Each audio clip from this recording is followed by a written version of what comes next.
a young perspective on hot-button issues around the world. This is The Hub. This year marks 70 years of People's Republic of China's diplomatic engagement with Africa. At this milestone, Chinese Foreign Minister Wang Yi recently concluded his first overseas trip of the year to Africa, honoring China's long-held tradition, also highlighting the growing strategic importance of China-Africa relations amid global uncertainty. Against this backdrop, a senior delegation from Ghana has visited China, signaling a renewed focus on deepening bilateral cooperation. What are the main agenda items and key highlights of this visit? What new opportunities are emerging for China-Ghana collaboration? To explore all these questions and more, we're joined by a distinguished guest from Ghana, Mr. Augustus Tano, Presidential Advisor and Head of the 24-Hour Economy Secretariat. Mr. Tano, so good to see you. Welcome to Beijing, China, and welcome to CGTN. Pleasure to be here. Thank you very much. This is a very important delegation, visiting several Chinese cities as well as Chinese institutions, and this comes on the heel of a very important strategic and presidential summit between President Xi and President Mahama. What do you hope to achieve through this delegation and their visits and exchanges with their Chinese counterparts? You know, when President Mahama met President Xi Jinping in October, one of the outcomes was the fact that China would give important support in terms of Ghana's infrastructure development, industrialization, green development, and also supporting through investment tie-ups, the 24-hour economy program in Ghana. So this is a follow-through to those understandings reached in October when the two presidents met last year. And specifically, can you tell us about the outcomes you're expecting to achieve, projects and deliverables? Yes, the 24-hour program in Ghana is Ghana's national program for transformation, enhanced productivity, and also inclusive growth.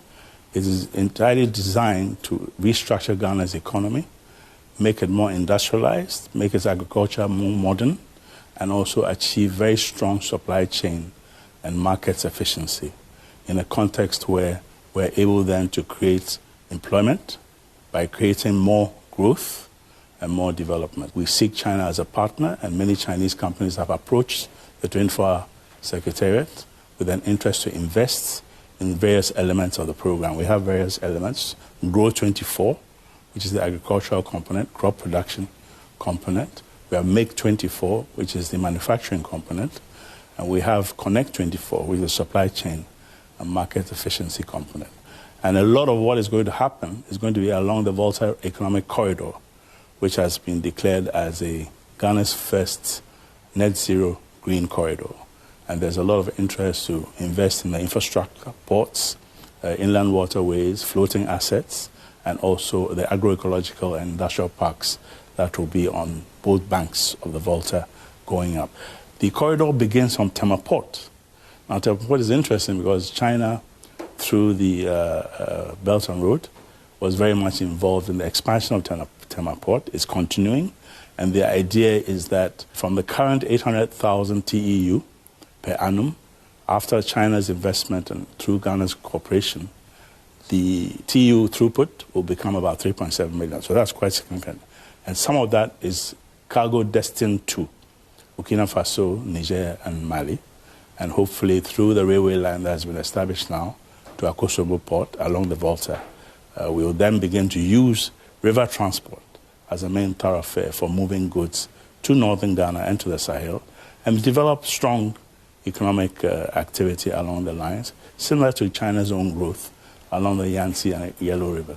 What specific sectors and industries do you think present unique opportunities from Ghana to the Chinese investors? Because we have a lot of investor friends around us saying that they're interested in venture out to the Belt and Road countries, to Africa, and to Western African country of Ghana in particular, given China's size and its own economic transformation, emphasizing high-quality growth, grain growth. What are the opportunities? First of all, Ghana imports a lot of food.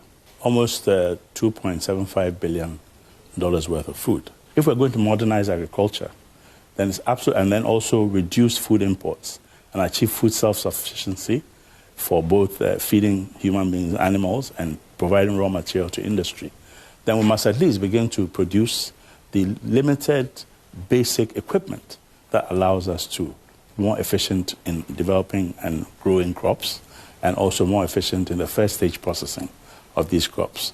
And of course, machinery, equipment, machinery, component manufacture, and automotive parts is very key in this process. And one of the things that we've been approached by a lot of Chinese companies is to invest in the Kumasi Machinery and Technology Park, which basically will then become a major hub for project design, for development, and also for commercial execution of some of these important machinery that basically is very simple, publicly available technology that can then be applied to assist Ghana in its industrialization advance. Ghana has historically been a gateway to the 425 million people who occupy the region of West Africa, particularly in the ECOWAS marketplace. Since President Mahama's arrival in office, Ghana's inflation rate has dropped from 54% to last month's figures, year on year, to 5.4%. Interest rates have dropped from 27% to 11% and are still going down. The exchange rate has stabilized and in some cases has appreciated against major currencies. And so the macro stability then provides the kind of incentive for those who want to invest to come into a stable macro environment, a stable political environment, and also a land with great opportunities. The Volta Economic Corridor has about 2 million hectares of land available, arable land, for crop production, and of course out of that for industrial processing, and also tremendous potential for renewable energy, particularly solar. And so that mix, that integration of value chains and that integration of infrastructure with production and also industrial outcomes is what I think is attracting many investors. If you look at the history of Chinese engagement with Africa, it has mixed success, largely successful, I would say, but also not without its challenges. What are the things that Chinese businesses should pay attention to? I think the earlier thrust into Africa was often without partners and without really knowledge of people on the ground who could guide that investment. We in the 24-hour economy basically have positioned ourselves to be co-developers with the Chinese incoming inbound investment so that we basically prepare the way, we assist in de-risking and mitigating whatever risk may be available, we prepare the permitting and approvals, and so that we create a seamless path to coming into Ghana investing. And from that experience, we develop the projects together, and at some point we exit, and the investor can continue. You have the ears of the president. You're very close to President Mahama, been in politics for many years. If I ask you, Mr. Tano, to characterize the current state of China-Ghana relations, decades of engagement, what would you say? Well, Ghana's relationship with China has been very strong. I think we're the second country to recognize China, and we're very instrumental in working with the African group to admit China into the United Nations, which was quite historic in the 70s. And we have been very consistent about a one China policy. Apart from that, we've had a lot of people-to-people exchange, and we've basically actualized the China-Africa year of people-to-people exchange as foundational in our economic and cultural relationship with China. Ghana is a big trading partner of China, and it's our intention also to ensure that that partnership not only grows, but stabilizes to the mutual benefit of both countries. In a world of uncertainty generated by certain powers, the foundational relationship between China and Africa is very critical to the South-South cooperation and very critical to global stability. And we find China's leadership in creating a sense of stability, a sense of predictability that allows small countries like Ghana to feel that they can be part of a rules-based international order, exemplary, welcome, and important to deepen. You talk about the chaos that we face or find ourselves in when it comes to the geopolitical environment. How does Ghana position itself, given the fact it has a historical relationship with the West, if I'm not mistaken, with English being the first language of your esteemed country, and China coming along with as a reliable and trustworthy new partner, a very strong partner with great momentum. How do you find yourself balancing your relations between China and that of the West? I think that we've always been non-aligned. We have never been in favor of polarized world. and we've always been in favor of a rule-based international system. Currently, we have some flux and some volatility. We hope it will pass, but our relationship with the West are long-standing. They're historical, they're cultural, and therefore cannot be abandoned easily. But at the same time, we have to recognize the importance of China's leadership in this period of turbulence as an anchor and an island of stability. And that is something that we cherish very deeply, not only as Ghanaians, but as Africans as well. We will continue to work and relate to the West. We have strong bonds of economic and social and cultural interests, and we hope that I hope also that this turbulence will simmer down so that we can have the kinds of expectations of stable, predictable outcomes in international relations. To actualize China's vision for a more orderly and a predictable, stable world economy and world geopolitics, President Xi proposed a series of global initiatives on security, development, civilizations, and also most recently at the SCO Summit on Global Governance Initiative. How do you see these initiatives holding potential for I think it has world? wide support. And I think it comes at a very important and critical time where the world is feeling unbalanced. It's always important to have a voice that creates and exudes stability and confidence. And I believe these initiatives are worthwhile in the sense that they provide an anchor of hope and also an anchor of practical deeds that will make the outcomes more stable and beneficial. Particularly, you have to remember that Ghana, although it's a giant in Africa, is a small country. And of course, we value our independence, we value the predictable world order, and so the initiatives of President Xi are most welcome, and they also portend an important and potentially prosperous future if we're all willing to engage in diplomacy, willing to engage in mutual cooperation. China has taken the most important initiative of giving 53 African countries zero tariff access to its market for about 98 to 100% of goods. This is important because what it does is that it provides an important opportunity for Africa and for Ghana to enter a huge market of great potential that also will pull up our economies and allow us also to diversify our destination of trade into Asia and into China. So these are important initiatives. They're all interlinked, and we appreciate President Xi's foresight and vision for a globally just and stable world. Mr. Tano, I want to end on a lighter note as we're celebrating the Chinese Lunar New Year. You're traveling across China. What are the things that you think our friends in the West and around the world couldn't know until they come and visit this very country? Well, China is very ordered, very organized, a very disciplined society with very warm and friendly people. And I believe that there's a thirst from China to know about the rest of the world, a curiosity, and also a thirst to engage and work in mutual development, whether it's private sector or public sector, to the benefit of both the host countries receiving the investment and to the benefit of the Chinese investor. Also, I think that the cultural exchanges that are going on between the young people, particularly student intake into Chinese universities, in particular the Beijing Language and Cultural University, and the kinds of Chinese language expertise they're gaining can only benefit future Ghana-China relations, and also, if it's widespread in Africa, future Africa and China relations. Don't forget that China is 1.4 billion people, Africa is 1.3 billion people, and growing, with the youngest population. It can only be a relationship if well nurtured, if deliberately developed, and if structured on mutual benefit.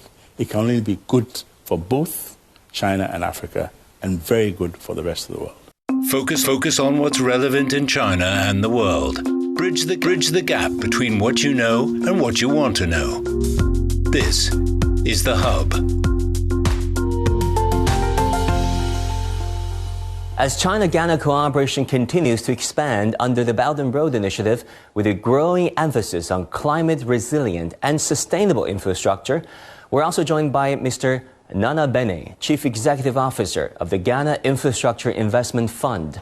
He will share insights into how these projects are supporting Ghana's long-term economic transformation and contributing to Africa's broader development. You're the CEO of Ghana Infrastructure Investment Fund, that is a quasi-sovereign fund of Ghana. Can you tell us about the priorities that you hope to have during this China trip? What do you hope to achieve? Well, under His Excellency President John Mahama's vision, he's looking for economic transformation. We believe very much that economic transformation starts with key infrastructure development. And so on this trip, we're looking for partners who we can share our investment ideas with and invite them to co-invest with us in some of these projects, particularly around the projects under the 24-hour economy. So we're hoping to be able to do that so that we can kickstart the program, which is meant to transform our economic development in the country. What sectors and industries are you paying particular interest to this time around in China? We're looking very much at agric and agri-processing, because we're very keen to develop import substitution for a lot of the agri products. At the moment, Ghana is heavily import-driven, and we believe that economic transformation should lead to self-sustenance in the country and also to increase our exports. We're looking at manufacturing in the areas of light manufacturing, so we want to set up industry parks to be able to start doing some of the manufacturing in the country in areas like machines and also like textiles. We're looking to sort of develop those sort of areas as well.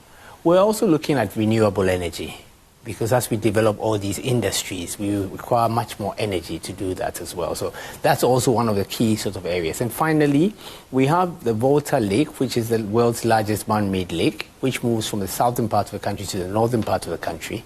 And so it offers us a key corridor to create an economic sort of activity in there. There's about 8 million hectares of arable land around the lake, which we want to transform into commercial farms and sort of agro-processing hubs.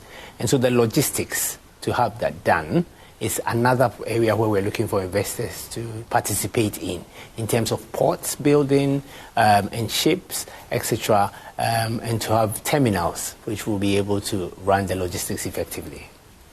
So, Mr. Benny, isn't this a perennial issue until now? That is the agricultural modernization bottlenecks. Because when we talk to President Museveni in Uganda, in President Ruto in Kenya, they all talk about the fact that, for example, coffee bean export, Ethiopia, Kenya, and Uganda combined for, they're making up the chunk of the coffee bean export to the world, but they're only retaining some, single-digit 4 or 5% of the profit.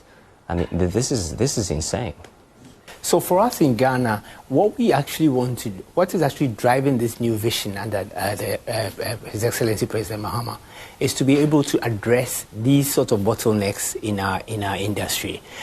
We are one of the world's largest producer of cocoa. But for most of the cocoa exports, they are in this primary state, and therefore there is a push to try and do more value adds to the cocoa before it sort of leaves, and that requires some sort of manufacturing capability in there as well. We are a gateway to most of the West African countries, especially the Sahel countries. There's about 400 million of population, if you think about them. So we believe that once we can be able to bring some of these hubs into Ghana, from partners like China, who have actually shown that expertise over the years, we will have a ready market to be able to do that from, and obviously enhance the fortunes of the country and of the sub-region. When it comes to the digital sector, do you have any plans, and do His Excellency Mahama have any plans to leverage China's, research and application capabilities when it comes to AI application, robotics, so on and so forth, to kickstart things? Yes, Ghana has, as with most of Africa, have a very young population. The majority of the population is young and very, very talented. Ghana is also touted as one of the countries that has most skills when it comes to IT-related, the IT-related industry. So yes, part of the plan is to ensure that we are growing that capability and spawning businesses in that sort of industry as well. There's some investment we've started to make in fiber optic technology and the data centers. We are inviting even more involvement in there. And there's a lot of push to train a lot of coding among the youth and to partner with some of these world organizations who are doing these things to set up these sort of businesses that are there. There's a lot of demand and a lot of interest in that space. So we believe that once we put the bulk infrastructure and the basic infrastructure there, it will draw in quite a number of youth to be able to take advantage of this.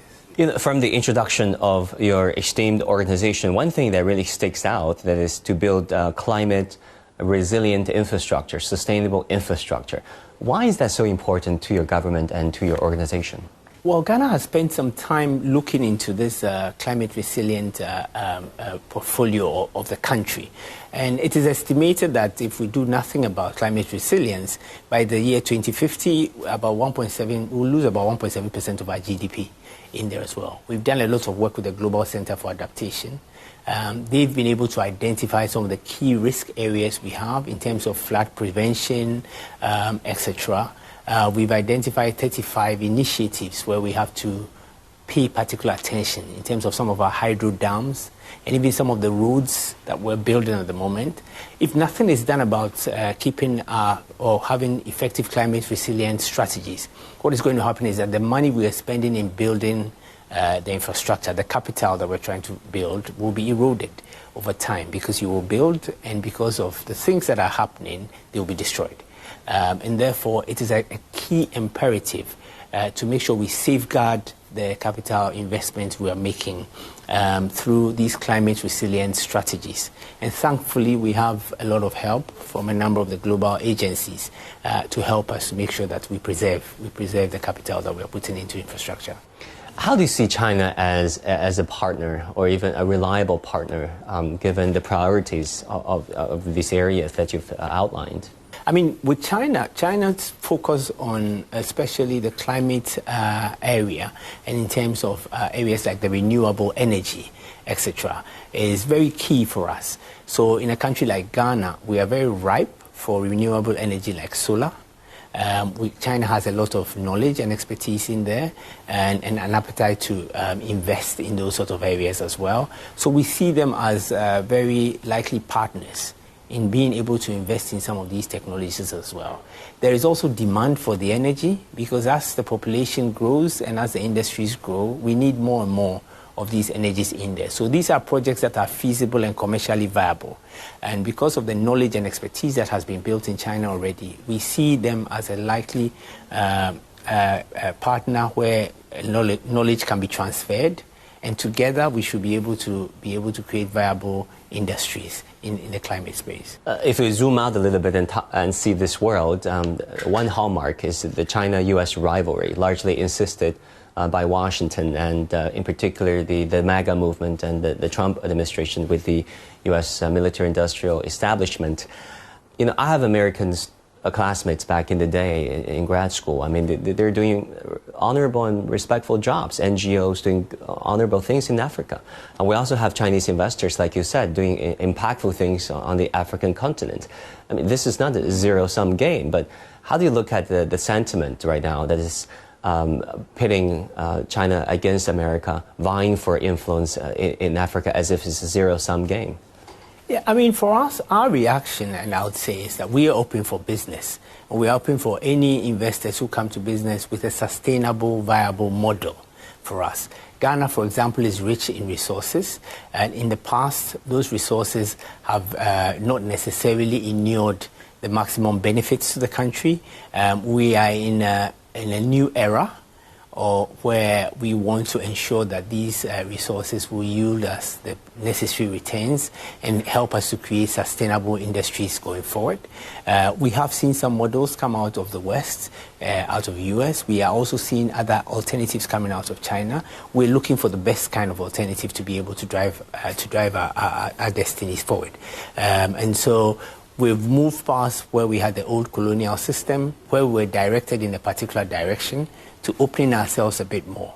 And the empirical evidence has shown that as we've opened ourselves more, we've come up with a better variety of business models that seem to be working for us. And given China's economic transformation, as the Chinese economy is pivoting away from the property sector, conventional industries, more into AI, robotics, green industry, high-tech, emphasizing self-reliance, high-end manufacturing, what do you see opportunities for Ghana, and what kind of future cooperation do you envision for our two countries going forward? So at the moment, if you look at the structure of our economy in Ghana, a lot of the revenues we make are from the services sort of sector, then followed by the primary agri sector. Manufacturing is one of the lowest industries in the country at the moment. We believe that economic transformation lies in further developing our manufacturing sector and developing the secondary agri sector, which is the value-add sector and smart technology in agro-processing, etc. These are areas where we see China have excelled and have built significant expertise in it, and that's why we feel a marriage or a matching with investors like that from China can only be good for the country, because it can move us in terms of where our aspirations want us to go to. Thank you very much, Mr. Bene. Thank you. Appreciate it. And that will do it for this edition of The Hub on CGTN. Thank you so much for tuning in. I'm Wang Guan in Beijing.